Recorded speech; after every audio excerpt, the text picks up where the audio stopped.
Hey folks, it's Rudy here at East Coast Sun, and if you can hear me, I would love to see a comment in the comment section. Let me know if you can hear me and if you can hear me good before I get yakking too much on here. For those of you who aren't watching this live, it is the 24th day of January 2025, and it is cold out. It says I got 5 viewers so far. If you guys want to let me know in the comments if you can hear me good, and I won't waste my breath in case you can't. That would be awesome. Meanwhile, I will give you a quick summary of what I'm going to talk about tonight. There's been, the internet is alive with big power bill postings. Everybody's got massive power bills. They're way higher than you've ever seen it before. It's actually 30% higher since 2024, the first week, which is interesting. If you guys can hear me, just let me know on here. Just somebody please. That would be great. We're going to talk about where your power is coming from right now. We're going to talk about rolling blackouts. We're going to talk about energy monitors, curtailment, EVs, vehicle to grid, water heaters, energy sources. Perfect. Thank you, Tina. You're wonderful. I'm glad that you can hear me. Okay, so thanks for tuning in, guys. I'll be able to read your comments. If you have any questions when I'm on here blabbering, just put it in the comment section, and I might see it and come back to it. Anyway, that's the reason for having this webinar. I used to try to do them all the time. I know there's a lot of people out there that are hurting from their power bills, and I'm not here to go and sell you something. I'm here to educate. And excuse me. I have a lot of solutions that can help you understand maybe where your power is going, and I just want to educate people on why their power bills are high and why it may or may not be the utility and smart meters and what's happened when we change the smart meters. And some of you might follow me on Facebook and see I put little videos up, little educational videos all the time. And they've got a lot of traction. I've had like 500,000 people watch my stuff since Christmas, which is awesome, I guess, as long as I'm giving out truthful and good information. So that's my goal here. Excuse me. So there's a site, MB Power Rants. I tried to get this on it, but I never got approved, unfortunately. A lot of people upset about the power bills. There's people out there getting like $500, $600, $1,200 power bills at their homes. And they've never had power bills like this before, and I know a lot of people are blaming the smart meters. I've done the best research that I can do on smart meters, trying to prove that they may or may not be correct or not. And I've used energy monitors, which I'm going to talk about a little bit later. I've got one here on my desk. You guys who follow me know I'm a big proponent of energy monitors. What it does is it's a third-party monitor for your power meter, and you can measure how much power comes in and out of your panel after the meter, and you can reconcile that with what MB Power is saying that you purchased from them or how much you used. I haven't been able to find a fault yet. These are usually a little optimistic. They are not a revenue grade meter. They are made in India, and but it's always within a few kilowatts from what I can tell. So the big thing that in New Brunswick I find people who do have big bills is that you're probably using that power. And the problem that I have with utility and the whole system in general is people don't know where their electricity is going. So I'm just going to give you a little info on me. I've never had a power bill in my life. I live off grid. We're off grid running off of today's sun here today. I'm on a battery. I live in Tracy. It's about 30 kilometers south of Fredericton.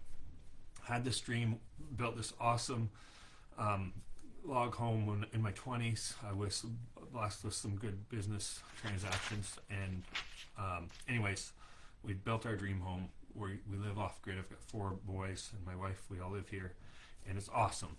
And why do I care so much about power bills? Well, I'm on solar, and I ended up getting into that business. So full disclosure there, that's kind of how I get into this racket. But I've become super interested in the power grid and utilities and stuff. But what I've noticed, and I was never taught it, nobody knows what a kilowatt hour is, and we don't know how much power everything takes in our home, and that's nobody's fault. And what we do know is how much our power bill costs, and our power bills are high, and they go higher, and it just and we have no explanation why, and it sucks.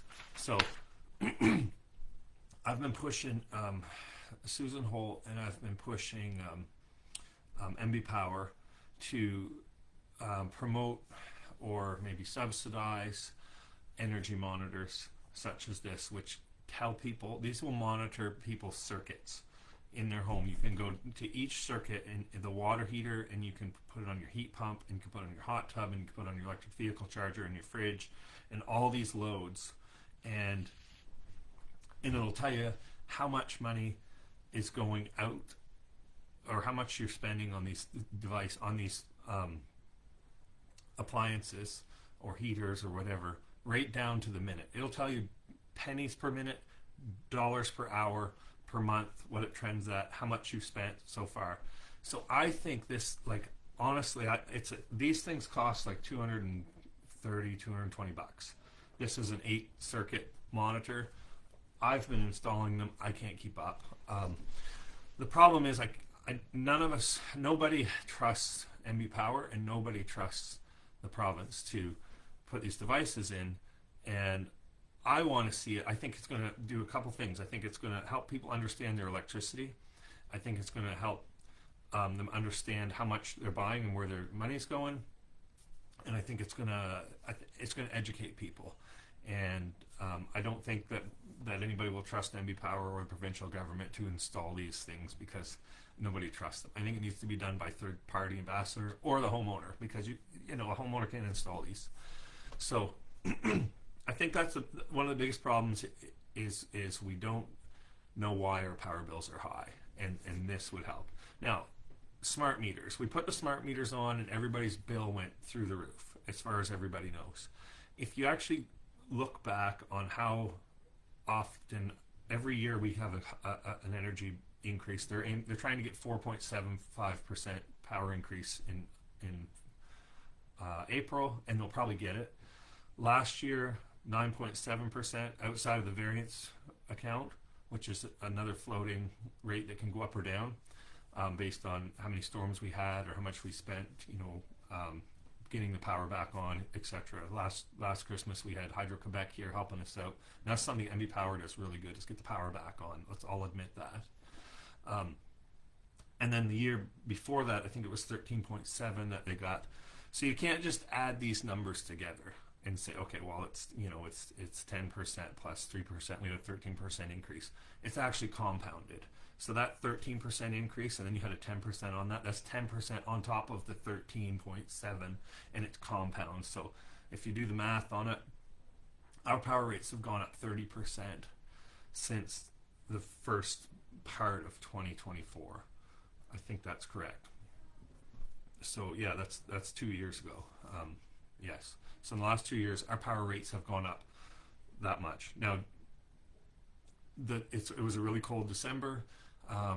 There's many factors, but if instead of looking at the dollar amount on your bill, look at the kilowatt hours that you burned on your bill. So each bill will have how many kilowatt hours you burn, and I know a lot of us don't understand that. When you live off grid, and I can walk around this house and I can tell you that light there is 10 watts, that's 10 watts. I know that this printer's 30, and I know all that because I live it, right? And that's something that I think we don't do when we're on the grid. A hairdryer is 1,800 watts. That'll max out a 15 amp circuit. If you run a hairdryer all month, it'll cost over $200, and a lot of people don't understand that. So that's one thing that I want to talk about. So back to the smart meters.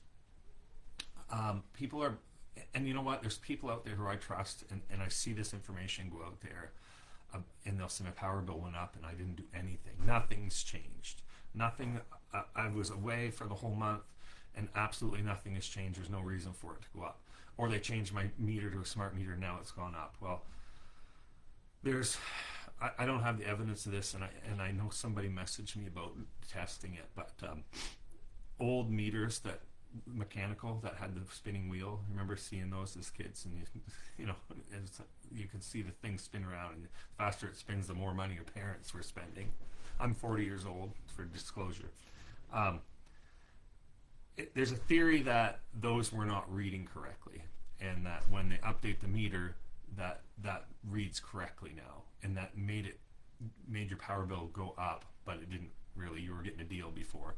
I'd love to see an energy monitor on a house that still has an old spinning meter. I think that would be an interesting experiment to do.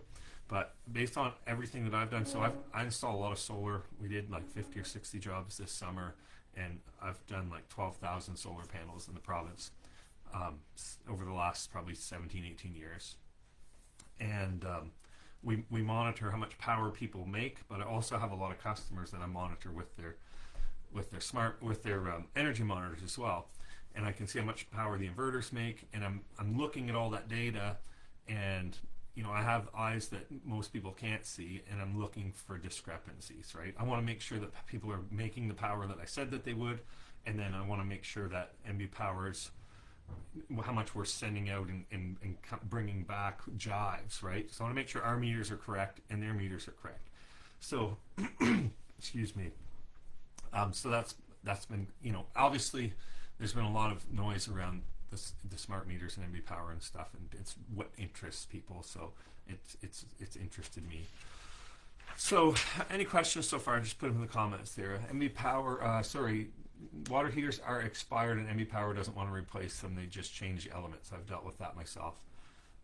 So that's interesting. I know MB Power. I'm not really a big fan of of anything that's rented. I mean, I guess it gives you peace of mind and stuff. One cool thing that I can talk about later is heat pump water heaters. They use like 500 watts versus up to 6,500 watts on a rented MB Power water heater. The downside is it takes the heat out of your house and puts it into your water tank, which is awesome in the summer, and it dehumidifies the space. Anyways, water heaters are 100% efficient as far as turning electricity into heat. I don't know if they usually when they wear out, I can't see them not making as much power as they should have when they're, you know, just turning everything into heat. So any questions? Let them rip. So tonight is like the coldest night that we've had so far, I believe. It's pretty crispy out there. I was cruising around earlier, and I noticed on Facebook, Maritime Electric is talking about rolling blackouts. Newfoundland has one of their key hydroelectric dams is slushed up, so the ice has slushed inside of the penstock or whatever, and they're saying that they might have to have a rolling blackout there as well. So Nova Scotia is talking about rolling blackouts. So what is a rolling blackout? It's basically where you have to take somebody in some village or some city and shut off their power in order to give it to someone else, and they just switch it back and forth. Basically, just turning the light switch off in one room and turning it on in another, because you only have so much generator. So say if you're running a generator in your yard, like a Champion generator or something, it only has so much capacity. So that's where these utilities are at right now, and MB Power is in good shape today. I have some inside information that just came in from MB Power that tells me exactly where all the power is coming from and what generators are running, which is interesting, and I'll share that later on in the show. So what was I talking about? Rolling blackouts. So this is kind of something that's new to me. Like, I've never heard of people or the utilities asking people to reduce their loads. But also, we've never had big loads. I don't think, like when I was a kid, we would burn wood, or everyone had oil or wood, or I guess electric baseboards. Some people even had in-ceiling heat, but that's all electric. But now we're charging electric cars, which can take a lot of power. You know, they're a 50 amp breaker in your panel. We're running hot tubs. We've got electric heat in the form of heat pumps. So mini splits. don't have an auxiliary element, but the whole home units have like, 2 to 4 auxiliary straight electric elements that are built into the plenum and they'll be running tonight. I'm watching customers of mine who have these, and I have them clamped with energy monitors, and I will see that they will be on straight electric heat tonight, which might not be a bad thing because heat pumps actually work worse than a straight electric heater when it's like below -25, which it could be tonight, and possibly in the north, especially of New Brunswick. So the rolling blackouts is basically a plea from the utility saying we don't have the generation. Normally they would buy it from the neighbor, Quebec, New England, or we'd sell it to the neighbor. I know we're actually selling some power from MB Power tonight, which is cool. Name your price to the neighbor, right? Hey, you want your lights to go out, or I'll make a deal with you. So that's what the rolling blackouts are about. Now, we've been warned in New Brunswick that if we don't get some type of peaker plant in the next 3 years, we could be looking at that. We're going to run out of power, is what we've been told. So that's a whole other topic. I'm going to read the comments here for a second and maybe answer some questions so I don't get buried in them. How much is it for one of your water heaters? So the water heater, Josh, I forward that on to some of my partners. Greenfoot is one of them. They're about $5,000 to install these. That's a lot of money.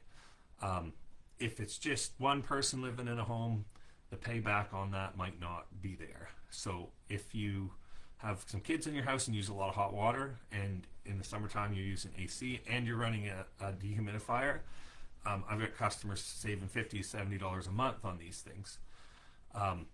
So that's installed. That's a turnkey price. There's a $550 rebate available through the Total Home Energy Savings Program, which is run by MB Power. It's a great program. $550 available for that. If you do it yourself, they're $2,700 at Home Depot. Bird Stairs also sells them around the same price. If you don't mind crossing the border, and I know that's a whole other topic, Efficiency Maine used to sell them up until the new year for $440 US at Home Depot and Lowe's, but you had to be a resident of Maine to get it. However, it killed the market for them, even the used market. So I actually bought a couple of them brand new in the box for $500 over the line. Pro tip for you. So maybe I just saved someone $1,000. Who knows? What would an average net metered solar system cost? Christopher, I told you I wasn't going to sell anything tonight. Most of the systems are between $20,000 and $30,000 that are offsetting people's power bill. And if you want, I'll talk about that. It's not the goal of this video. That is how I get paid. I sell solar and install solar, design solar. I've been around solar forever. But I really just want to educate people and talk about energy monitors and your power bills, because that's what matters to you guys, especially right now in the dead of winter. And I decided to do this webinar just because I know, like, tonight's going to be a big power night. It's going to be a corker. And I'll show you how to check on that and see how much today cost you here in a bit. So should you clean the snow off your solar panels? I heard it can damage them, but they can't make power if they're covered, correct? That's correct. So Julie Brown asked that question. The off-grid people like myself, I like to keep my panels clear because sometimes I've actually have a video scheduled for later in the week about this. I use a snow rake from Canadian Tire. It extends way out. I've got a ground mount at my place. My panels are bifacial, so they produce on both sides. So I still get power even though they're covered, but not the power that I want. So sometimes if you don't clean the panels off, I'm starting a generator. That's the option. So maybe like Tuesday morning after this big storm hits. And sometimes I just have to go out and hit the side of them and the whole thing goes whoosh. So I use a leaf blower sometime, mostly because it's fun and I have one on hand. But I use, most of the time I'll use that long handled roof rake. It doesn't have an edge on it. I've been doing that for 15 years on a set of panels, and like I even smashed them. It doesn't hurt the panels at all. If you're on the grid, on a grid type system, usually the days are overcast and they're so short, I just tell people, look, it's not worth going on your roof for to save a couple bucks. You got all summer long to save your power on a net metered system, because with net metering you can collect your power all year round until the end of March, and then it zeros again. It's a really good program with MB Power. I know there's going to be some MB Power haters on here, don't judge me. So I usually tell grid tied people don't bother. You're not losing a whole lot. But the off gridders, we're always cleaning our panels. Okay, more questions on grid, however they call it, grid tied. What an average. Okay, so I think I answered that question. Rob Cameron, you mentioned earlier this week about commercial incentives. We run 2 businesses from our home. You've provided a quote on our home. Could we convert that to commercial? Possibly. So on the commercial, on the residential side, there's a provincial incentive that gives you $200 per kilowatt of installed solar. So it's like 2 solar panels. They will give you $200. Most systems are getting between $2,000 and $3,000 back on the residential side. The commercial side's way tastier. So the commercial side, there's a 30% it's a tax credit through the federal government. So if you're paying taxes on your on your business, they will allow you to offset 30% of that cost of the project. So $10,000 project, you just took it down to $6,000, $7,000. I'm really good at math. And and then on the provincial side, you have to have an audit done first, much like the residential. But they do an audit and they figure out how many tons of greenhouse gas you're going to offset with your solar array, and then they give you a dollar amount per ton, and it actually works out to like almost 30% again. So the commercial people, if you want to convert to commercial, I believe you have to be on, it's called a General 1 rate from MB Power. So you have to be paying a commercial rate, which includes demand charges, which I can talk about later if you want to. So I'm just, lots of questions here. Do you foresee getting big dollar rebates or interest-free loan again? That's a great question, because in October I was telling people not to buy solar, and the reason is because I was waiting for the budget to come out, and I really thought the Liberal government usually has great incentives out for green initiatives like this, and it didn't come. And then so I still said don't buy anything right yet, guys, because I didn't want people to miss it. I didn't want to guide people into solar and then there'd be an awesome incentive come 2 months later. I just thought that would be really bad. So I told everyone not to buy. And I really don't think we're going to see it again. And I'm really surprised that it's gone. But the focus on the government side right now is, I guess, competing with the U.S. and that there's some pressure and stuff. There's a lot of politics going on. The interest-free loan was the holy grail, the $40,000 interest-free loan, which a lot of customers use. I thought it was a great program, and I advocated for it. Anyways, I don't think we're going to see it. The problem is in the States they lost their 30% tax credit, and a lot of the big reason is solar's cheap. Like, it's really cheap. And I'm going to talk maybe later. It's going to be a long webinar about, I haven't even get to my questions, about how I don't think we should be subsidizing solar. And that's from a guy who sells solar. I'd totally benefit from incentives on the solar side. But from a utilities point of view, I don't think we should be incentivizing solar. And I can talk about that in a bit. I'm just going to jump through these questions. So right now I'm recommending solar 100%. I don't think anything else is coming. Nova Scotia doesn't have a provincial program anymore. We do. We have an awesome provincial program on the residential side, and the commercial's even better. I haven't done a lot of probably 5% of my projects are commercial. The latest would have been the train station down in Macadam. We're going to do an announcement on that this week. But anyway, there's a lot of good incentives there, and it's shame on me for not getting into them. So, Grouse Bear, I'd love to know your real name. Maybe that's it. There's a reason northern folks use wood. Wood heat, I'm telling you, you can't beat it. You can't beat it. I'm just... So if you buy one, make sure that it's on the list of approved water heaters. That's a great point, Josh. So I got caught in that. I bought a Rheem water heater, and I thought that it would be on that list so I could get the $550 back, one serial number off.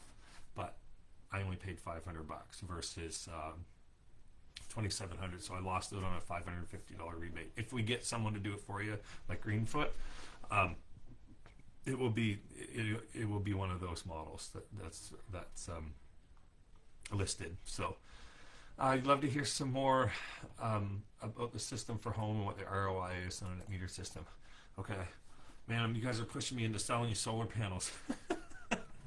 I just, I will talk about that. So most ROIs on the ROI on a net metered system, the fastest ROI is when we have a roof that we can mount it to instead of doing the ground mount. The ground mounts are usually more, you get a return better long term, but the upfront cost is more. So your ROI is actually north of 10 years.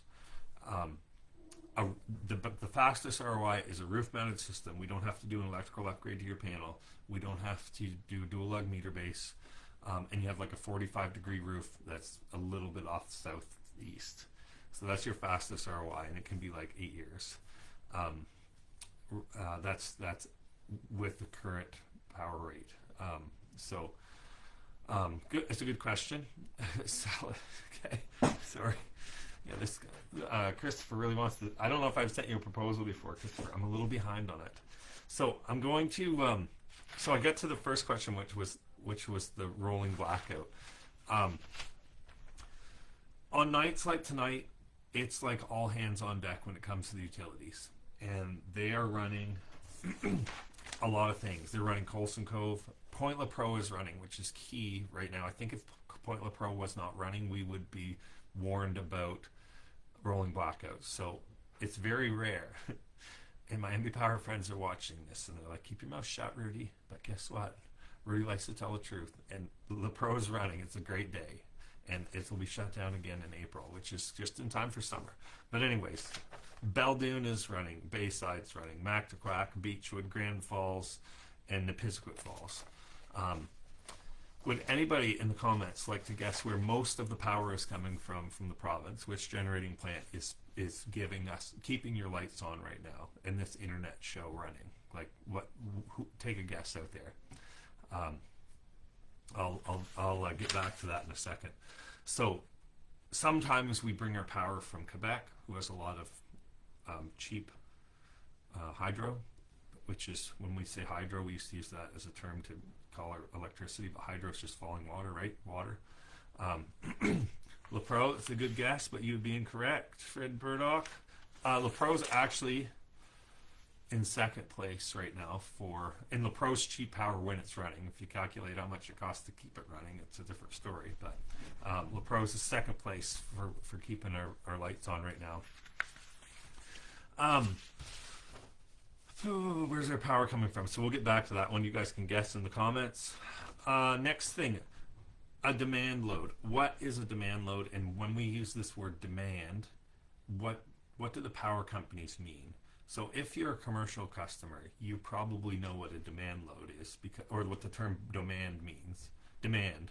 And what it is how much you require to pull from the grid at any given moment. So if I turn a hairdryer on, it uses 1800 watts, 1.8 kilowatts. So I need 1.8 kilowatts at that moment, and then I have another 1 kilowatt that's coming from my fridge is defrosting, for example. So now I'm at 2.8 kilowatts that my house is pulling from the grid. So my demand load is 2.8 kilowatts. And from a residential side, that doesn't matter to us yet, but I think it's going to. If you have an electric boiler that heats your in-floor heat in your slab of your house and it's straight electric, it's probably a 20 kilowatt slant fin boiler or something like that. Then you're at 20 kilowatts. So now you need 22.8 kilowatts instantaneous. If you run it for one whole hour, you need 22.8 kilowatt hours. So on the residential side, we are not charged for our demand loads. On the commercial side, you are charged after a certain amount. So you might get 50 to start with. As soon as you go over 50 and you haul on the grid X amount of kilowatts, say another 20 kilowatts for say 15 minutes, you're going to be charged for that. And people who are on commercial rates, they understand that the volume of electricity that they've used through kilowatt hours is actually going to be pretty close to what their demand charge is. Half of their bills are demand charge. I'm just going to look it up right now. I think it's like $9 or something. Demand charge, MB Power. Demand charges may possibly come to New Brunswick. We might see that. There's other parts of the world that have that, and it basically is penalizing you for putting a big load on the grid that they have to be able to supply. So on a general service one, which I spoke about when I was talking about commercial, the first 20 kilowatts of demand is free. Additional kilowatts, so if you had a 20 kilowatt boiler and you're running 20 kilowatts steady, nice flat line, as soon as you go 21 kilowatts for, I think it's 15 minutes, then you've raised the bar on yourself. It's $13.61 to use that one more. That sucks, right? Commercial guys, you know what I'm talking about. So anyways, that's what the demand charges are. They're on the commercial side. We might see them on the provincial side, on the residential side in the future. So when people talk about, oh, let's get an on-demand water heater, which means it needs to, like, those things are the hardest pulling suckers on the grid, more than an electric car charger. And when you're having a shower, it takes a lot of energy to heat water. Most of your power bills is hot water and hot space heat. And I always say in my videos, your power is going out the window or it's going down the drain. And it's true. The hot air sneaks out the cracks, and the hot water, you watch it go. So those things are like, they're at least 20 kilowatts. And if every house on the block had those, and then you fired that up, now every house is an extra 20 kilowatts. Well, let's say you had 10 houses, that's 200 kilowatts that NB Power has to generate. And that's all of Nipisiguit Falls, because it's making 200 kilowatts right now. Sorry, 2 megawatts. It's making 2,000. So it's our smallest generator that's running right now. Okay, I'm just going to read some of the comments. Coulson Cove, Beechwood, Coulson Cove, Mactaquac Dam, Addison Sweet, he's a customer of mine, and he works in industry, and he knows all about demand chargers. Thanks for that comment, Addison. Mactaquac, Jim says, so out of, I did break this down on how many kilowatts we're using total. No, I didn't do it. So Coulson Cove is the correct answer. So Coulson Cove is burning, I think it's coal, and Beldoon's burning coal. Coulson Cove, I'm not sure what they're burning, but it's a thermal, so we're burning something. So thermal is running the province right now, so we're burning stuff. In Beldoon, LaPro's running the reactor to create steam, so heat. So Coulson Cove's running 923 megawatts. LaPro is 718 megawatts. Beldoon usually is right up there, but tonight it's only running 462. Millbank 76, and our Mactaquac Dam is actually only running 178 megawatts. Beechwood is 70. Tobic is 64. I'm probably going to get in trouble for knowing this information. There's a mole. You guys have a mole at NB Power. But I think it's important that we know this stuff, because even though, like, every one of these generators costs a certain amount to make a kilowatt hour. So we are buying it at 16 cents, and we're freaking out about it, right? I took this off of the NB Power Rant site. Don't know if it's correct, but these are the rates of electricity. This is the Canada, and this one here is New Brunswick. And the biggest one's Nova Scotia, which is a great place to sell solar, because the higher the rates, the more solar makes sense. Quebec is the smallest at 7.8 cents a kilowatt hour, because it's all hydro. It's just falling water. We don't have to burn anything. We don't have to purchase fuel. It's just God makes it rain. It goes into the lakes and rivers, and it flows down, and we just spin a turbine. It's amazing. It's crazy that we've found a way to turn that into electrons that we can't even see and touch, but we have to pay for and get mad about. Anyways, LaPro might cost 7 cents a kilowatt hour to make when it's running. Coulson Cove might cost 45 cents a kilowatt hour, which is probably accurate, and the people who work there would tell me that. So we're making electricity at 45 cents a kilowatt hour, and we're selling it for 16 cents. And some of these peaker plants that I don't see any of them running. I think Graham and Ann's diesel, like, these are the ones that we fire up when obviously we want to run the cheapest generator first and the cheapest kilowatt hour. But on nights like tonight where we really require a lot of power, it's way cheaper for the utility to keep the lights on than let the lights go off, especially when we wreck them on comments later. We feel like we need to keep the power on. So I know there's a lot of hate from MB Power. I think that, and you know what? I'm not defending them at all. I don't work for them. People accuse me of getting paid from them all the time. I'll tell you, the moment I get paid from them, the moment is you see my face off the internet, because you don't see any MB Power guys on here going like this, right? Because, well, I'll lose my free speech, is what I said.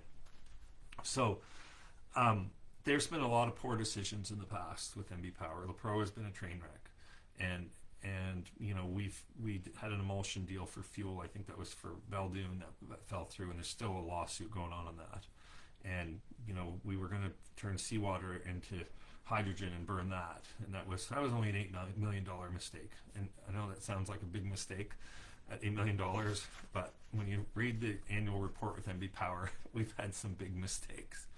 Mactaquac Dam is swelling, and the gates won't open sometimes. And one thing that I think MB Power could do better is be super transparent. I was watching some stuff in Newfoundland today about what's going on with their dam up there, and they're super transparent about it. I think that's really cool. I think the more that people understand MB Power and the utility, like, we own this thing, and it's like almost $6 billion of debt. It's more than half of what the provincial debt is. I think we should care about that, because it's only like $180 million in interest every year. But I think it's important that we understand that, and we, instead of just throwing our power bill online and saying this is crazy and we're just going to stop paying for our power, and like, first of all, let's be accountable for the power that we're using, and you have the tools available here to do it. And I hope that maybe the province or the utility will step up and help the private sector make that happen for people. And I think it will bridge the gap from this train wreck of PR that we have between the utility and the customer, and help us understand that we're using that power. And if we weren't using that power and I knew it, I'd be the first one to blow the whistle. Trust me on that. So so yeah, that's where our power is coming from. I talked about demand load. I talked about energy monitors. I'm going to read some comments here. New Brunswick is pretty dirty when it comes to power production. That's probably true. I know it's probably a lot better than it used to be.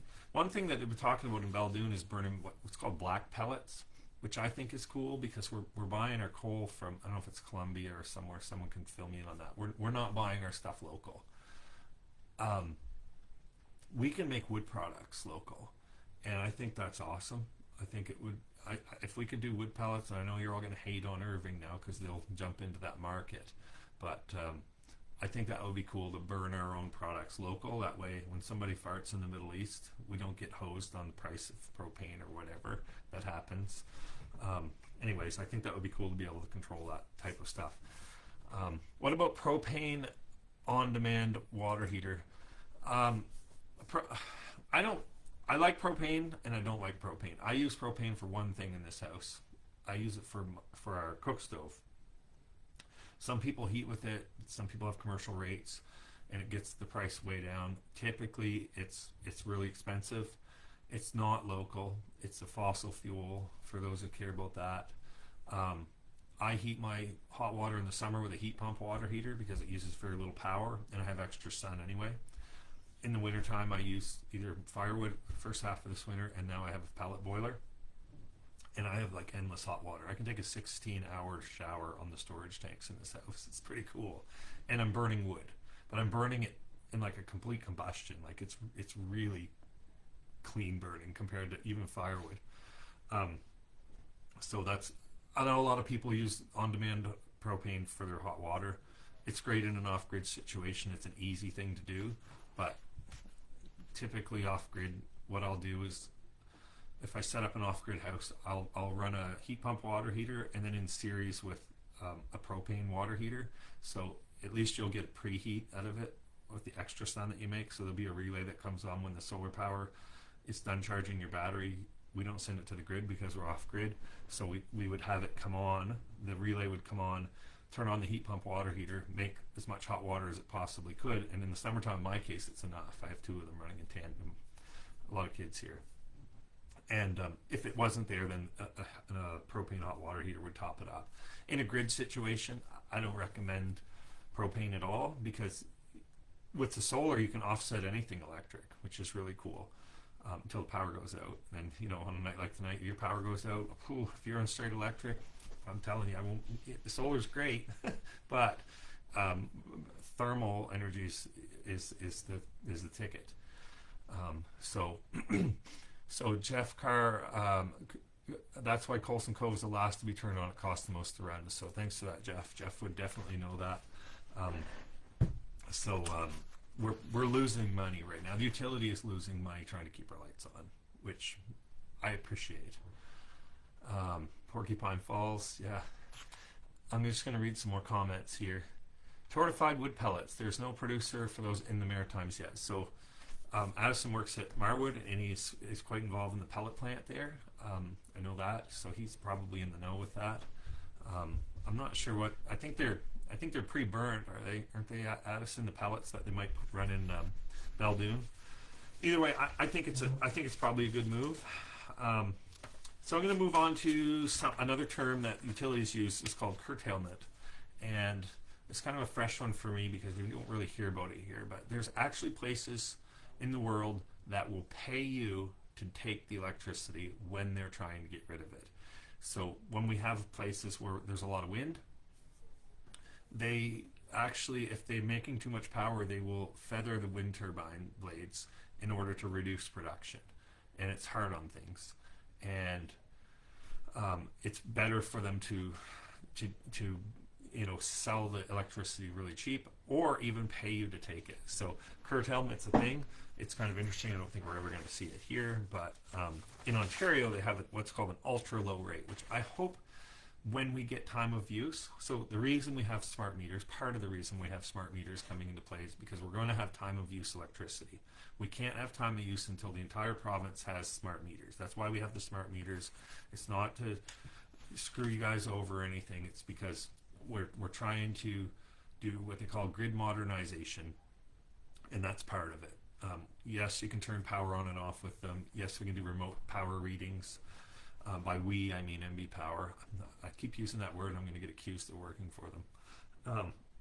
So once we have time of use, there's certain times of the day that electricity costs more. And right now, like Jeff Carr said, it's costing a lot to make electricity right now. Now, in the morning when we first wake up, 7 o'clock until say 9 o'clock, most people have a shower. If you drain your water tank, and it's a 60-gallon water tank, your demand just went to 6,500 watts to try to get that water tank back in order, back up, ready for you to turn the tap on again. It's going to store it. But when we get an entire city doing that, it makes the spike go way up. So it's called a peak, and we have to, MB Power or whatever utility has to make that power to run that load. So in order to make us change our habits, so we're not so hard on the grid when we get home from work and there's a peak, or when we wake up in the morning and there's a peak, they're going to make electricity cost more during that time, because they might have to start up Beldoon or Coulson Cove in order to cover that peak for us. So it's costing them way more money to make that power. And then during the daytime, we might be able to run just on Mactaquac, or just cheap electricity. We have some solar in the province, very, very little. But I call it solar happy hour here at the house. It's like the battery's charged. We get all this extra sun. Turn everything on, everybody. Overheat everything. It's so if it costs them more to make the power, it should cost us more to use the power during that time. So they had a program called Beat the Peak, and it's terrible that it's gone away. But it was like 10 or 15 years ago that there was Beat the Peak, and they were scheduling when water heaters would run, and they had 3 different elements in the water heaters, and they also they had a model in downtown Fredericton in their main building, and they even had an electric car that they would push and pull electricity from as the grid needed it. So the technology is called vehicle to grid, V2G, and that's going to be huge when it comes out. But man, we've been talking about it forever. So MB Power had this Beat the Peak program. It was ahead of its time. It's kind of gone away. It's super important. I wish that they had kept that. The problem with these crown corporations, and I'm going to take some heat for this, is I feel like there are a lot of people in there who are really passionate about their jobs, and I work with a lot of them with the net metering program. So when we do an application to put solar on someone's house, we deal with these people, and some of them I've put solar on their homes. But there's also people in there who it's like, I've been at this for 30 years. I got another 2 years left, just 2 more years of this, and I'm out. And they don't see the big picture, I guess. There's a lot of that, and they're just there for their pensions, and that's just how it is with government work. And anyways, I don't know where I was going with that, but here we are. So Beat the Peak. Beat the Peak. We talked about time of use. So time of use, in Ontario, they have a 2 cents a kilowatt hour rate. So can you imagine you're paying 16 cents now after tax, but after midnight, power is going to be 2 cents a kilowatt hour, and I would definitely wait until then to run my big loads in the house, and by big loads I'm like heat my water tank. I actually have 1,000 gallons of hot water storage in this house. I'm not hooked to the grid, but if I was, I would heat that with straight electric in the middle of the night. So the way my house works, I heat this water tank of 1,000 gallons. I can store 1.5 million BTUs of energy, and more than half of the day there's no thermal energy happening. There's no fire on or anything. It's just flywheels. So I think thermal energy could be a really cool thing in the future, especially if you can buy your electricity at 80% off at night. So the private sector will take care of that if that happens. There will be there's definitely some cool things that could happen once time of use happens. Now, right now we sell batteries, and I mean batteries are another way of storing energy when it's cheap and using it later. So I'm going to read some comments here. I see a bunch of them coming in. Perfect. Black pellet plant soon coming to NB. Hey, Preston's another one of my customers, and he works in the woods business, and that's cool. I've been interested to hear more about that, and I know I got to get up there for a coffee, Preston. I've been looking forward to that. So St. Leonard, I know St. Leonard does pellets, and they use wood pellets to heat schools, hospitals, and stuff, and greenhouses. And I know they have bulk delivery. That's something that we're lacking around here. I have to haul my pellets to my place, but in New England and in the UK and stuff, and Addison would know this. They look like oil trucks, and they just come to your house and they pump pellets, which are cut locally, and they use like the resource is local, and they just pump it into your house, and you buy it bulk. Like I know at Crab Lumber, it's $250 a ton for a ton of pellets, which is equal to 1.5 quart of firewood. I really hope to champion that maybe in the future, and that's something I might get into where I've switched to pellets. I've only been on pellets for a month, and it's awesome. Like it's off-grid. If you're building an off-grid house, I mean, definitely have a wood stove, but man, pellets are fully automated. I don't even see those things, and my feet are so toasty warm right now. It's awesome. I can get into that. So I'm just going to keep reading some pellets. So is the peak demand calculation for 15-minute intervals measured at a specific time, or is it the highest draw during the 15-minute intervals that's charged for that? So that's a good question. I think it's 15 minutes or 30 minutes. And if anyone's watching who has a commercial rate, I'm just on the site right now, and I'm not digging into the details. But I believe you have to haul on the grid for 15 minutes at that rate. And I'm just looking at it. How we read your demand meter. I don't have it right here. Yeah, it's 15 minutes. So I'm gonna put a link on that right now. So it's for 15 minutes. It's how long you hold on. I know there's been a bunch of talk about the smart meters reading like that, but that's incorrect. But on the demand side, that it is correct. So it's going to be 15 minutes. Anyway, it explains it on that. I put it in the comment section there for you. Okay, so Shaw Resources, black pellets. I'm just going to read a little bit more. Can you talk about your heating source? Julie Brown, wondering about the pellet stove, but I don't have the ductwork. I have a fairly open bungalow with vents open. So I can't recommend wood stoves because I can recommend a wood stove. I love my Pacific Energies. As far as wood pellet stoves, I don't have a recommendation. I don't know enough about them. I have lots of friends who have them. I've never actually owned one. I think if I was getting one, I would look at a big hopper. I would want Wi-Fi because I would want to be able to control it remotely. And I would want the automatic igniter, which uses hot air to ignite the pellets. I think those would be the key things that I would be looking for. The nice thing about pellets, this time of year, you can just go and buy a bag of pellets. The bad thing about pellets is, what if I can't get pellets? That's where my head's at. So pellets are always dry. The quality of them is good. The consistency is good. Like they have to meet a certain standard. Some of them will burn more ash than others. You just have to clean them a little more.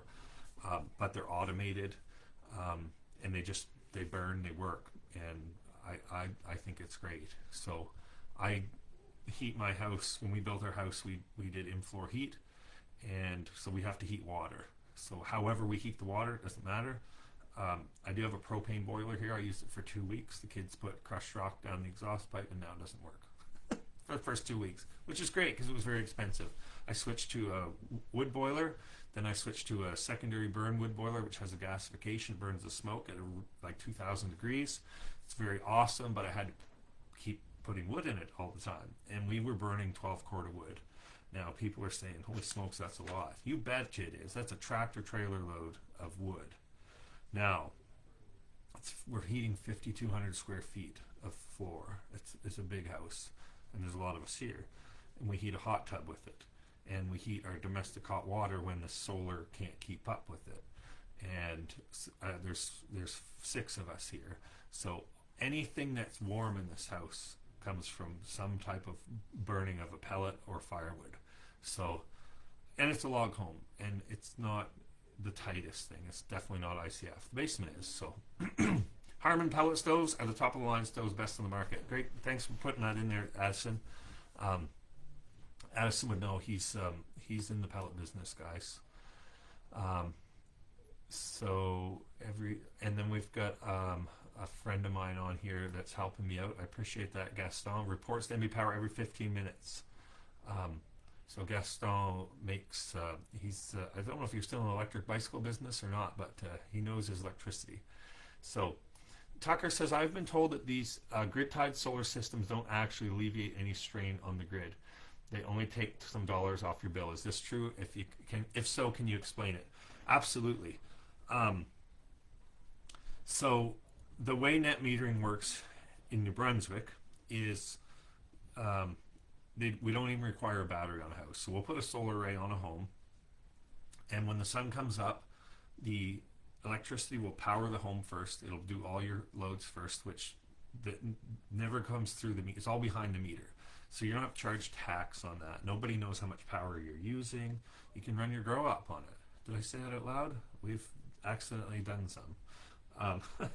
And the extra power comes back out through your meter because, like, say we have 12 kilowatts outside of this home, we might only use 1 kilowatt. The 11 kilowatt goes back out through the meter, runs your meter in reverse, essentially. Doesn't actually, but it's the same thing.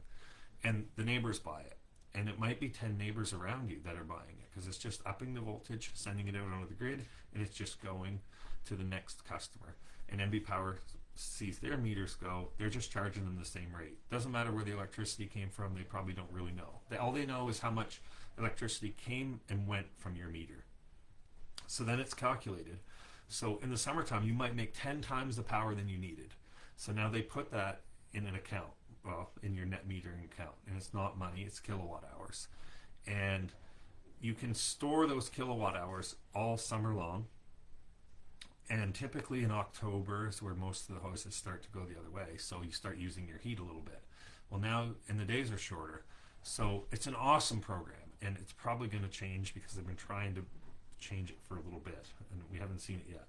But for every kilowatt you put to the grid, you get a kilowatt back. St. John Energy, it's 2 to 1. You have to put 2 in order to get 1 back. California, you have to put 3 in to get 1 back. NB Power, it's 1 to 1. It's a sweet deal. So you can, a lot of my customers right now, maybe Addison would know, I don't know if you have any credits left. We're into January. If we design a solar system for your house, we try to get 100% offset, which means through one entire calendar year, we're trying to create as much electricity as you use. If we make more electricity than you use, at the end of March, it gets zeroed. You do not get money for that. NB Power will not pay you. That is gone. So if I design a system that's 50% bigger and you make way more power, I have wasted your money. And there's a lot of solar companies out there that will do that because they just want to sell you solar. I want to sleep at night.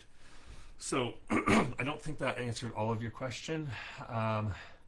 It said to alleviate any strain on the grid. So they only take some dollars off your power bill. So you will never if you're hooked to the grid, you're never going to have a $0 power bill.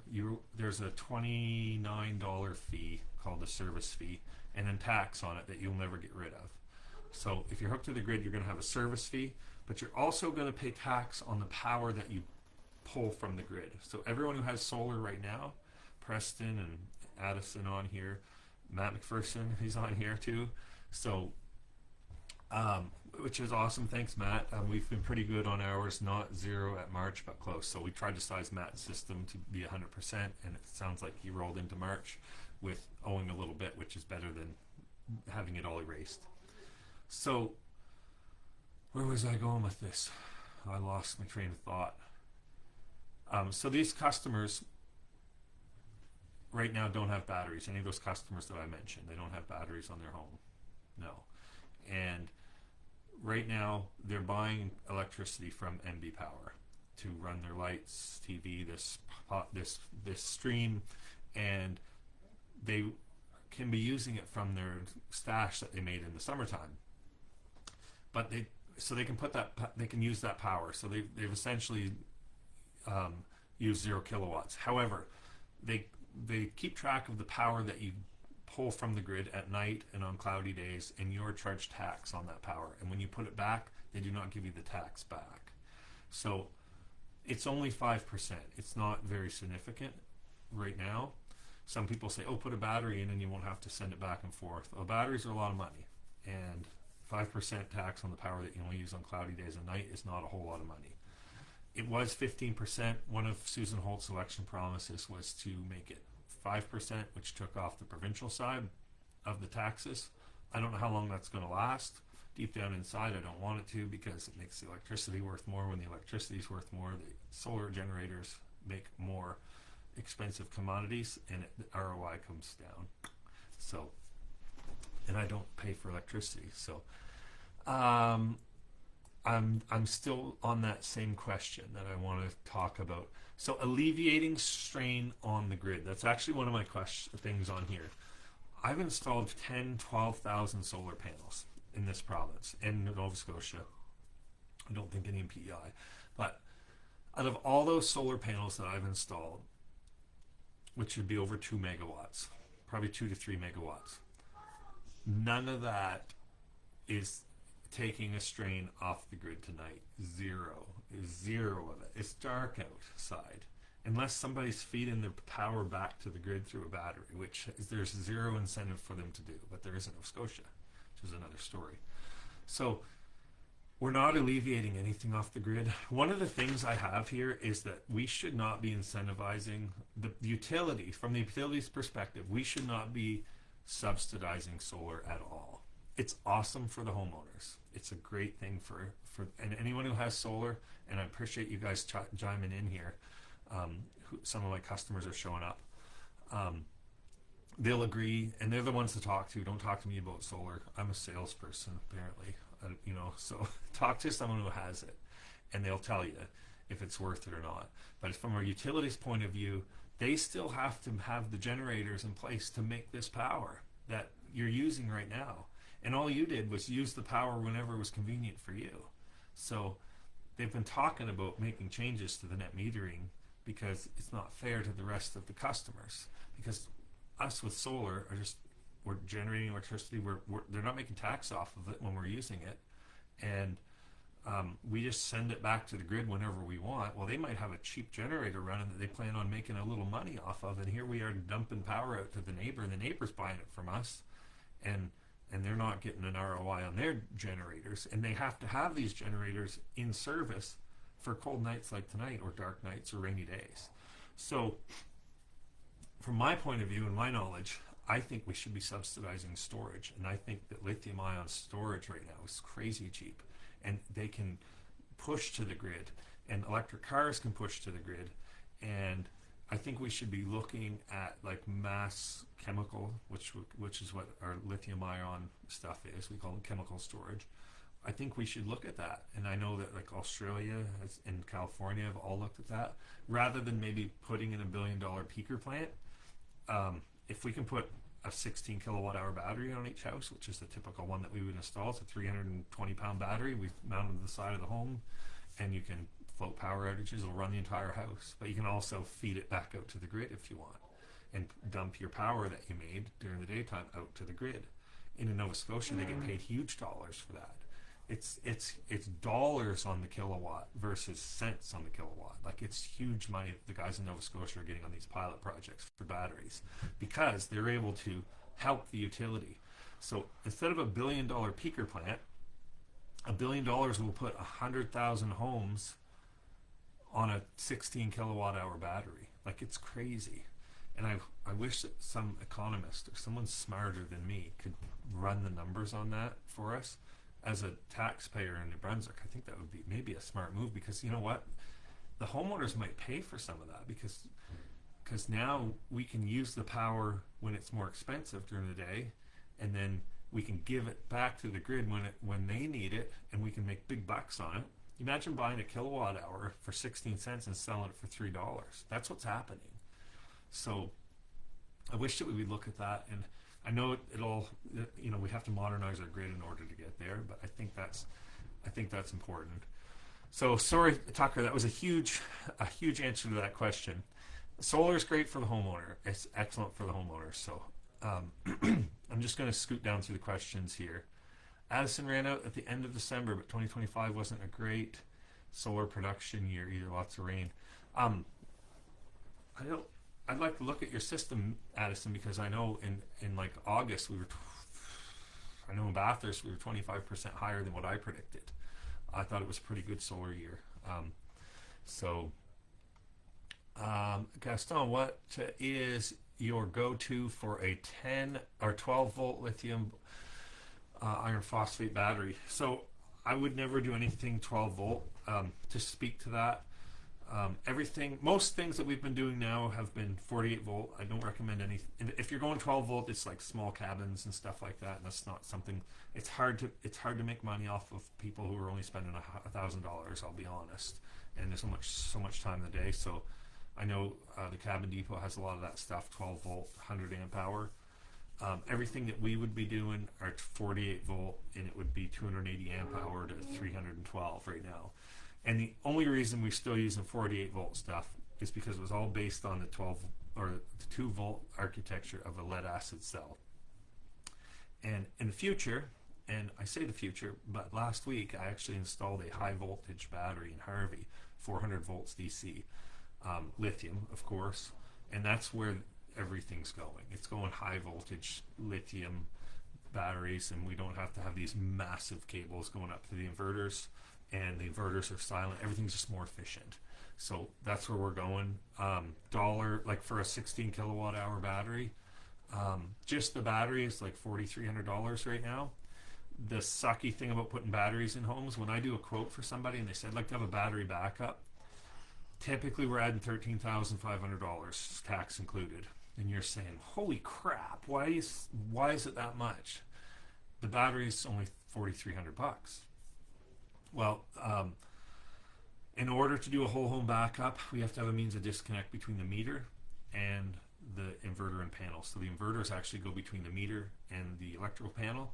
And in order to get that disconnect, we have to change the meter base. So if you're an electrician out there, you know that's not cheap. So we're changing the meter base to put one with the breaker in. And if you follow me and you're building a new house, you've probably seen the videos where I say, hey, if you're doing a new home, do this. And that's one of the things. So we've got to change the meter base and put the disconnect in there. We have to install a more expensive inverter because the inverter is probably $3,000 more. There's a generator input on it. So if you are in off-grid mode and there's no sun and you need a generator, you can charge your battery and then mount the battery and the cables and the labor for it, the inverter and the meter base upgrade. It's north of $13,000, unfortunately.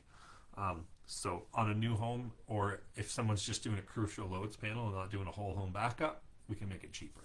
So yeah, I'm just going to keep cruising down here. 6 months at $0 power bills. Okay, awesome. Jean-Guy Daigle, I'm excited to see how much solar produced. So Jean-Guy's another customer of mine, and he got installed, and then it snowed, and it snowed, and it snowed. So Jeff Carr, excellent point. It definitely takes a load off the grid when in the summertime, if everyone's running AC and it's 40 degrees out, 100%. When it's hot, it's sunny. Solar panels don't really like the hot, but it's we make the most power when they're cold, but you still make 80% of their capacity. So I've got an off-grid place that we're doing in the north right now, and he wants to run heat pumps. And normally I'm against heat pumps off-grid, but if it's for AC, I'm in because we got lots of extra. So do I not recommend doing a battery backup then for solar? Most of my customers are into solar for the return on their investment. They are there to make their power bill go to almost nothing, and they want that long-term investment. Once it's paid for, it's gravy.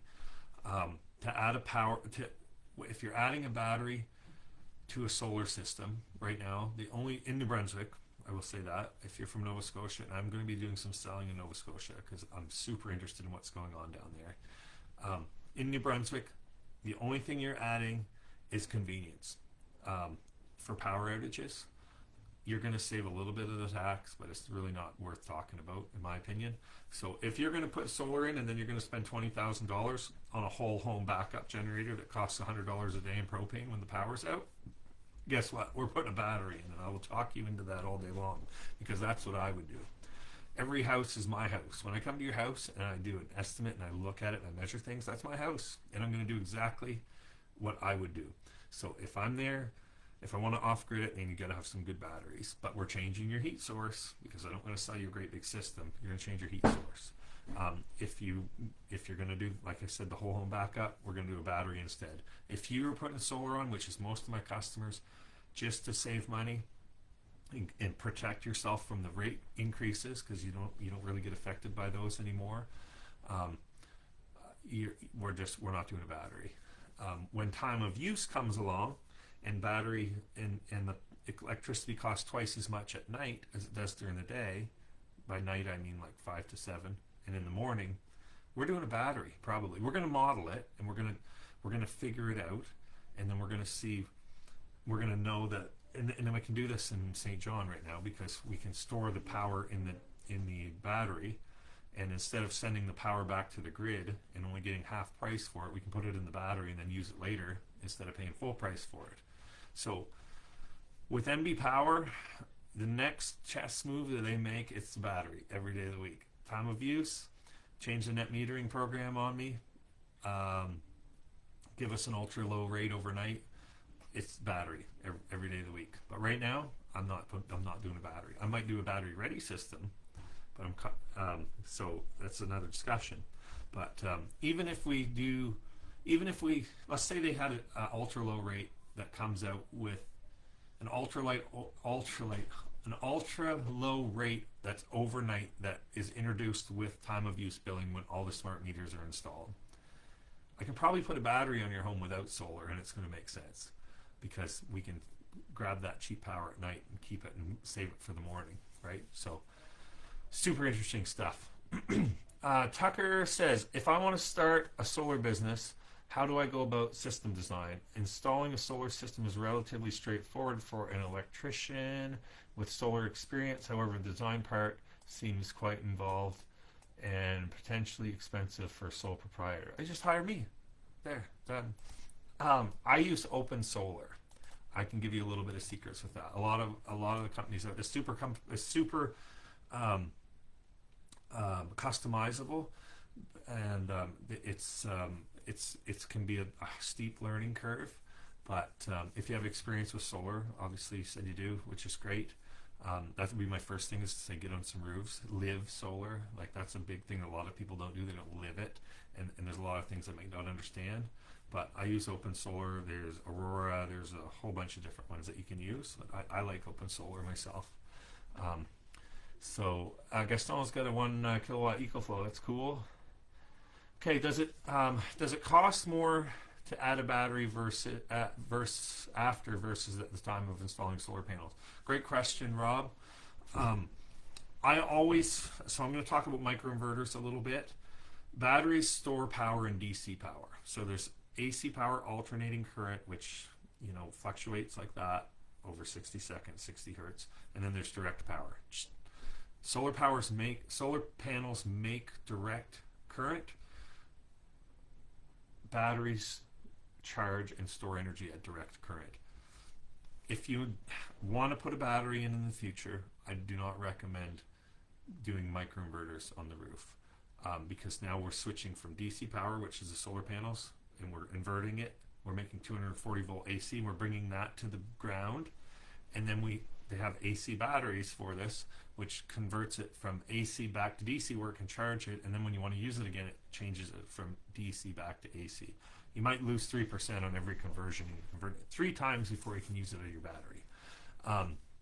So if you're looking at a system from anybody, I like to do DC right to the ground. If you have shading issues, you'll say, oh, well, I want to be able to have at panel monitoring using the microinverters. Look at a DC optimizer instead. They're a little bit cheaper and they do the same thing, and you're not converting it up there. I think in the future, everyone's going to have batteries on their home. I think we're going to have vehicle to grid technology, and I think it's going to be DC until we have to use it. So, as far as costs, so let's say I do a typical system. So a typical system would be a 13 kilowatt solar array on somebody's roof. We'll say it's a 612 pitch, south facing. I'm going to charge you $2.55, taxes included, per watt for that system. That's going to cost you, let's do 10 kilowatts, for example. So that's going to cost you $25,000 and $500. And we're going to use a Solus DC inverter. So the inverter converts it from DC to AC at the ground level, so you can use it in your home. Now, you want to do a battery in 3 years' time. So now I'm going to take your inverter out, and we actually did this one a couple months ago. We took the inverter out. At this point, we're giving you a credit, which was in this case like 80% of what the customer paid for it, because we're able to use that on another project. And we're putting in a hybrid inverter. So you're gonna lose the cost of that inverter. It's gonna be a 10K Solus. We're probably gonna credit, I think we credited this customer $1,800, and they would have paid like $2,200 for it. So you lost $400. If you want to do a grid, a battery ready system, we can put a hybrid inverter in with no battery instead, and save you that in the future maybe. But yeah, so my big thing is bring DC to the ground, because we don't have to go up on the roof, and we're not doing conversions, and we're not putting, they're not really moving parts, but we're not putting points of failure underneath the solar panels. There's going to be people that argue with me all day long. I've done DC optimizers, tons of string inverters, and tons of microinverters, and they all have their place. A lot of companies out there throwing this stuff in places that does not need to be. It's an upsell. Don't get me started. Okay, so will I be installing transparent solar films and windows in the future? Probably not. We use our solar panels. Almost all of them now are bifacial. I will not put a monofacial panel on a ground mount. So bifacial just produces on both sides. Um, I put them on my place last year. I used what was left of the Greener Homes grant. It's the only reason I changed my solar panels out. They were not wore out or anything. They were still making more power than they ever had. I switched them, and it gave me power a lot longer, a lot later in the day. So, good question. John Gee wants to know if there's any news when it comes to MB Power and if they no longer do 1-to-1 kilowatt hours. So yeah, grandfathered. I can't say for sure. I can tell you that they did make a change in Nova Scotia as far as not paying customers for their additional power, which never happened here, but it happened there.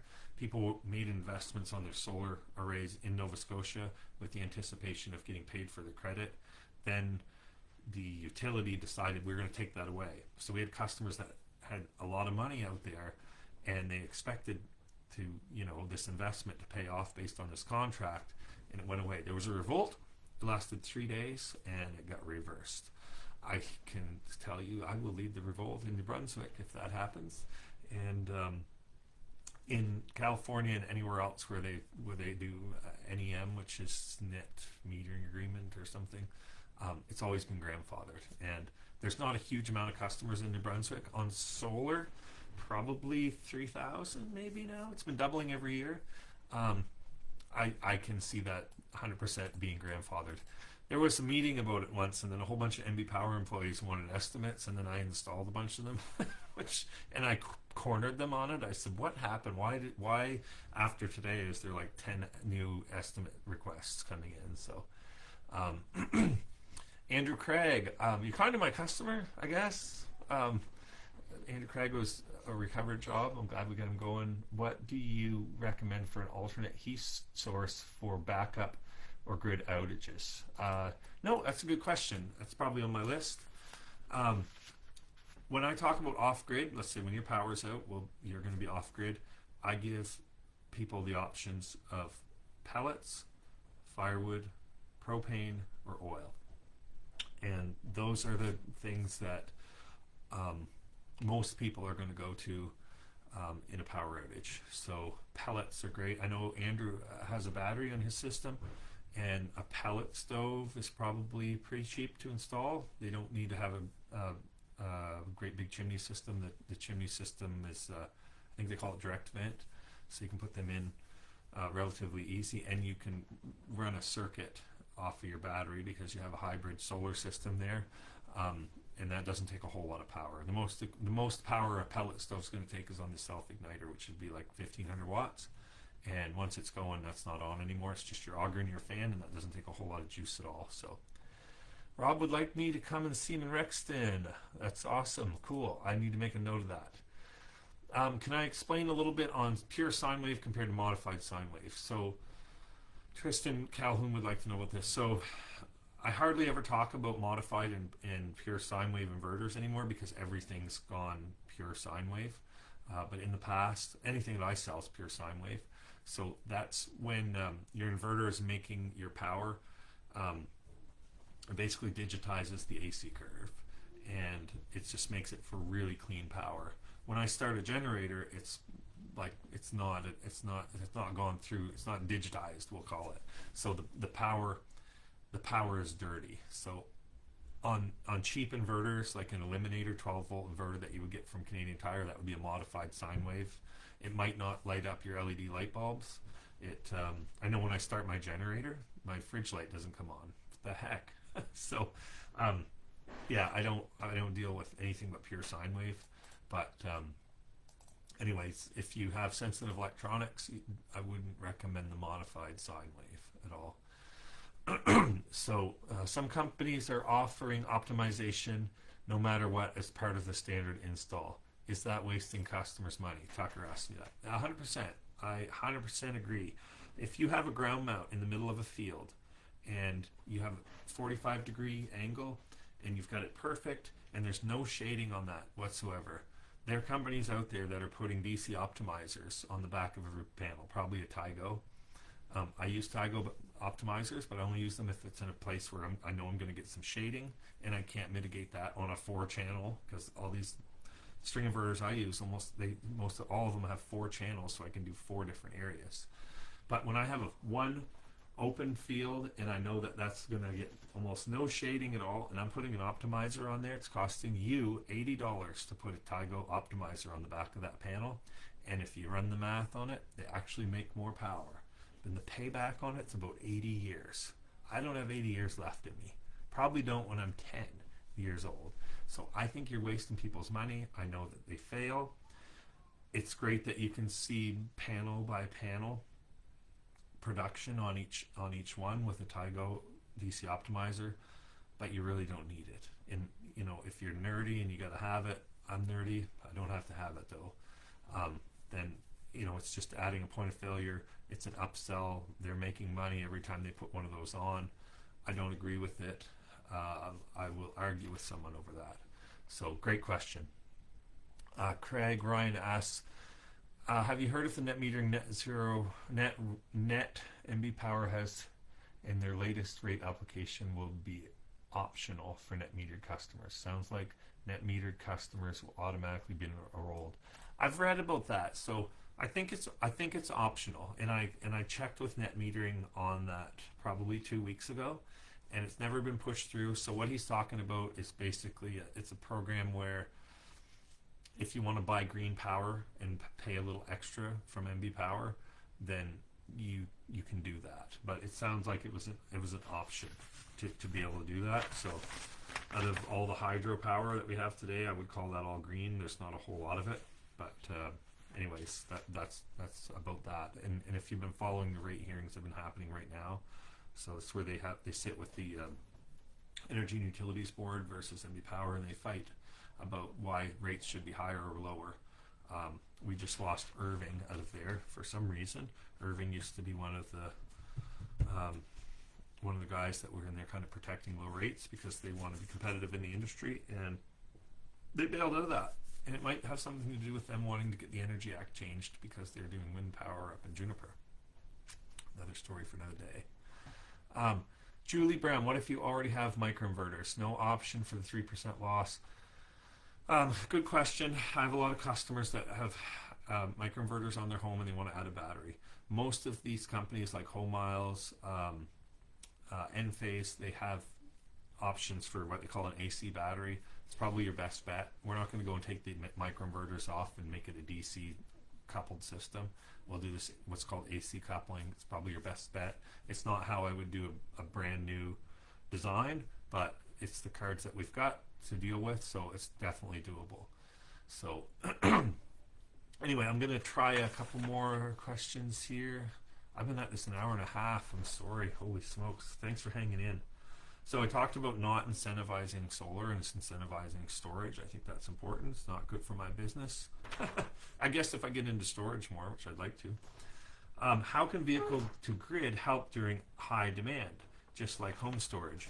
So V to G is vehicle to grid. There's certain cars out there that can actually, you can pull the electricity off of them. A typical home battery is, one battery that we would do would be 16 kilowatt hours.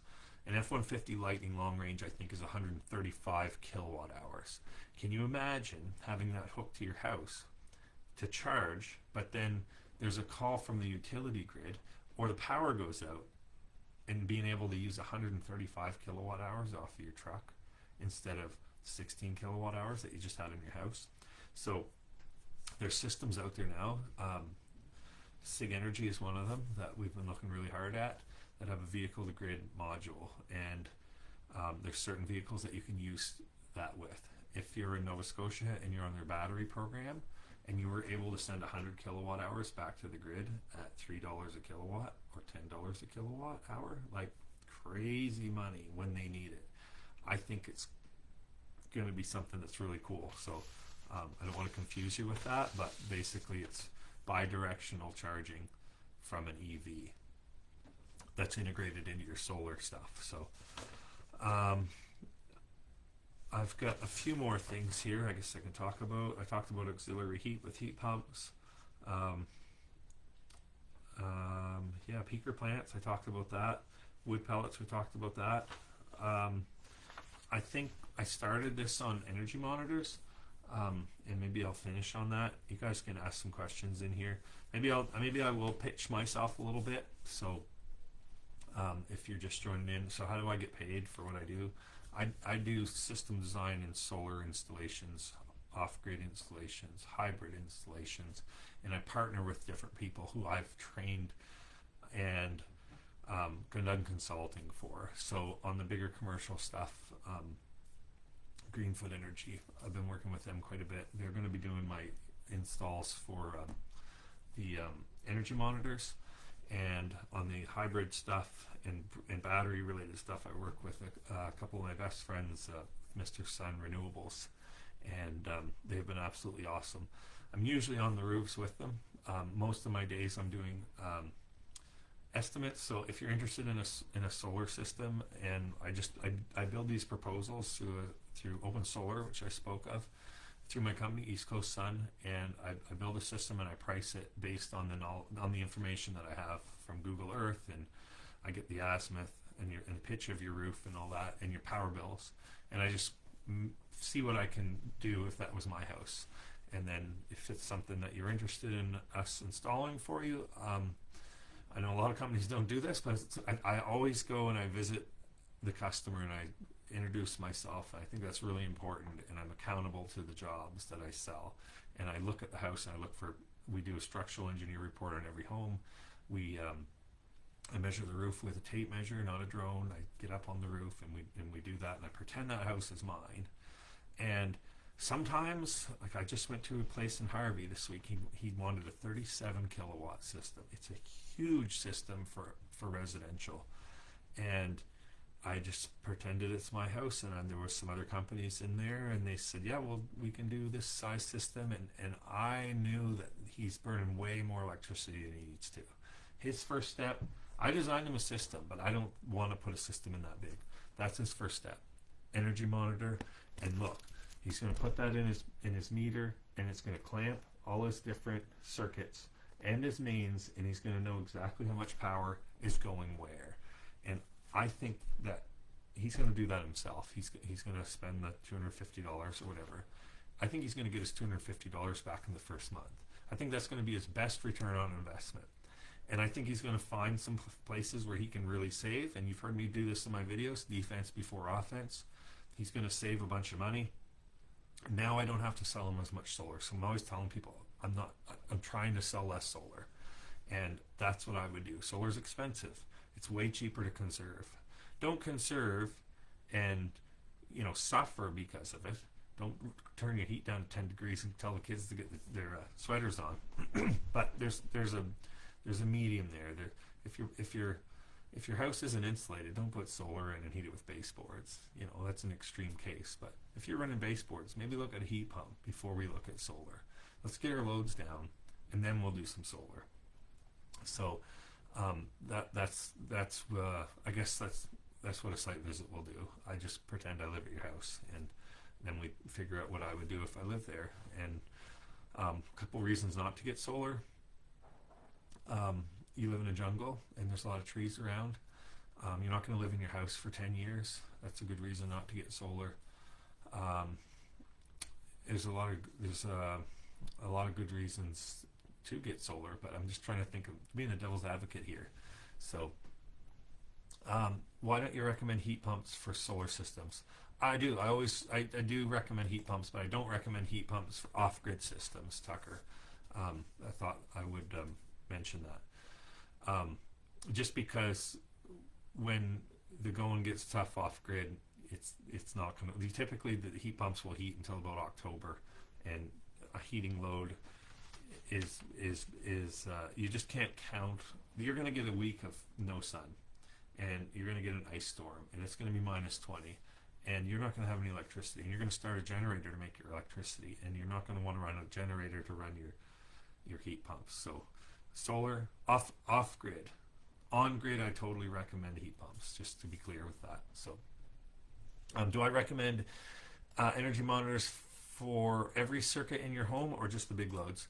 Um, Typically, this you can get these in that just clamp the mains, and then you can get them that do 8 circuits, which is the most popular, and then you can buy one that has 16 circuits. If any of them that you buy, you can always add into them. The main hub unit is the same. So most people are doing 8 circuits, and they're clamping the big loads. So your heat and your hot water, and then if you have a hot tub, stuff like that. It'll always tell you how much power you're using through the whole thing, and you can always move your clamps around if you want to drill down and look inside of. Actually, I'm going to post a link if anyone wants to buy these. Everyone wants to buy them through me. I did an affiliate link thing through Amazon, so it's the same price for you. If you click the link, it gives me a little kickback. So I'm going to try that. Jamie Griffin, in an off-grid camp scenario, is it more common to see the ground neutral bond at the main panel with the ground neutral bond screw removed at the inverter? I get tripped up on generator output floating in some scenarios. I just worry about someone swapping the inverter out and not removing that screw. Maybe they should be labeled. That's almost over my head. I think it depends on the inverter. And I know in situations sometimes they do a floating neutral on the generator. It just depends on what the inverter wants. So that would be a question that I would send to Nathan, one of my electricians. But in my experience, we have run into situations like that. So if you want an energy monitor, can we use the same form? If you want an energy monitor and you want someone to come and install it for you, fill out this form and I'll put it in the comments. So that's on my website. No, sorry, that is the wrong one. There's on the website there is a place where you can fill out a little form for an energy monitor. I'll put that on here right now, right there. So if you're interested, so that's if you want someone to come and install it for you. So we will bring it and install it, and it will be one of my partners. And if you're interested in buying one, just have it sent to you. Everyone usually uses Amazon. I'm going to put that link there. Maybe it works. Maybe I'll get a kickback out of them. I don't really care if I make money on this or not. I want people to be educated around where their money's going. I think that's like if you could take anything away from this webinar, it's that your power bills are high, you're using your power, and this will prove where it's coming from, and you can just buy one and install it yourself. If you need a hand, I'm going to do a video. I'm going to install this in my own house. I don't use them because my inverter keeps track of all my power being off grid. I'm going to do I'll do a video on that. So Craig Ryan says, are the savings of the heat pump water heater enough during the warmer months to offset the colder months? I would say yes, and a lot of places, depends how you heat too. So if you're heating with a wood stove, essentially you're taking the heat out of the room and putting it into your water heater.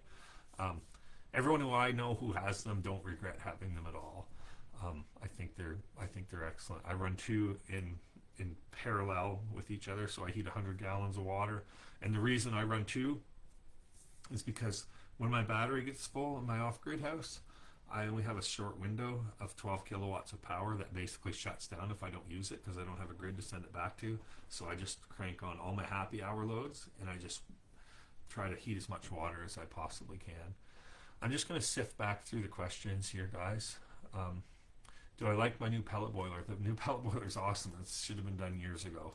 So I bought a pellet boiler from a company called Mesis, which is a company in Maine. They do bulk fuel delivery. It has a 7-ton hopper it comes with. It sits in your house. You fill it once or twice in my case. I think it's going to be twice. And it just automatically vacuums the pellets out of the hopper and into a day hopper, it's called. I never see it. It just does it all automatically, and it cleans the boiler itself. It cleans the dust out of it and puts it into a little lunch box is what it looks like, and it just works. I think it's running right now. I can't even hear it, so I just have to check my computer, I guess, to see. But it's been absolutely awesome. I know I can get into my hot tub and it's just be rocking right now. The pellet boiler is running, and it's going to run for probably another 15 minutes, and then it will shut off because it just heated 1,000 gallons of hot water storage, and it's at like 175 degrees on the top of my storage tank. And if anyone's interested in that stuff, I'm gonna put a link here, and you can actually log into my house and see how we operate. So I have a buffer tank, and it's all live on the internet, and you can see what everything's doing, my hot tub temperature, my domestic hot water, and everything. So right now my pellet boiler is going to shut off, and I'm going to flywheel probably 16 to 20 hours on the thermal storage tanks. So I'm not going to be putting any energy in at all because I've stored it all. And the reason I had this tanks is for the gasifying wood boiler, but I just hooked it up with my pellet boiler too. So it's pretty cool. Talk about thermal energy storage and energy storage. It's going to be the coldest night of the year, and I'm not even going to be burning anything because I've already burned it. So kind of cool. I'm just going to sift back through here. I think I've got most of the questions answered. Yeah, I live in New Brunswick. Can we make an appointment for you to meet and talk about this? For sure, Jackie. I have on my website, East Coast Sun, there's a place where you can fill out an estimate form, and I'll tell you why I do that. I like to do estimates first because I don't want to sticker shock people with solar. If I drive to Bathurst and then I give them a price and it's like $30,000, and like, oh my word, it's just crazy. So I like to send out proposals first to people. I find their house online on GeoNB, and sometimes I get really creepy. I'll just go right into Google Street View, and even on some houses I've found like the realtor drone shots and stuff, so I can really find and fine-tune my designs without leaving the seat. Not that I don't want to leave the seat, but there's only so many hours in a day. So and what the proposal will do is it'll show you how much power it's intended to make on a certain month. And then if you send me your month-to-month power bills, I will show you how much power you've used and how much power you will make. So in the summertime, we usually make more than you use, and in the wintertime, you use more than we make. So it just shows you where you're going to overproduce and underproduce, and it throws the incentives in there. I do model it for a home equity line of credit. I used to model it for an interest-free loan, which I don't think is going to ever come back. So I just try to build it in a way that I can understand it, and if I was the homeowner, and if it makes sense, because sometimes it doesn't make sense for people. If you're 85 years old and you know you got 5 years left in your house, you're gonna think you're gonna live there for another 5 years. Like I know if you're gonna sell your house, sometime if you're selling your house to another New Brunswicker, they don't always see the value in it. If you're selling your house to someone in Ontario, they do see the value in solar, but it depends on your customers. So they have to be educated, and it just needs to make. I just try to put myself in your shoes and do what I would do, I guess. So anyway, if you fill out that form, eastcoastsun.ca, and there's estimate, I'll build you a proposal and then have a look at it. And if you like, I will come and visit you. I am all over the place. I'm going to be in Grand Manan, and I'm going to be in Bathurst this week coming. And I love visiting people. I love making new friends. And there's like no pressure to buy anything from me at all. I've been in people's houses all the time since I started working, and I just like visiting people, especially New Brunswickers. They're always very warm, and I always end up with a full belly and stuff. Not that you have to feed me, but anyways, I love talking about solar, as you can tell. So you should do a walkthrough of your house sometime and show your systems and how you balance everything. I could do that. I'm scared that people are going to want me to build the same system for them, and it's pretty one-off-ish. I do like talking about the house, and I guess that's kind of how I get into this. I saw a magazine article once and decided I wanted to live off-grid, and that was like 25 years ago. So, yeah. So, I think that's it. Thanks for the kind words there, Jeff. Jeff lives not far from me, and yeah. If you want to do one thing, you can share this, and if you follow East Coast Sun, I've got a bunch of videos queued up on different things that I've talked about. I always have new ideas. If you follow, most of my stuff is on Facebook. I did start Instagram there recently, but if you follow East Coast Sun, and I'll try to keep you informed on anything that's going on with the utility and interesting facts that I might know about. And I always have ideas in my head for a little video, and they've done very well, and people appreciate them, which makes me feel like I'm doing a good thing. So yeah, anyways, thanks for watching, guys, and thanks for being a happy customer, Jean-Guy, even though it's just snowed ever since we installed your solar. It'll work out soon, promise. All right, guys, thanks for watching, and take care. I'm going to try to hit the end button.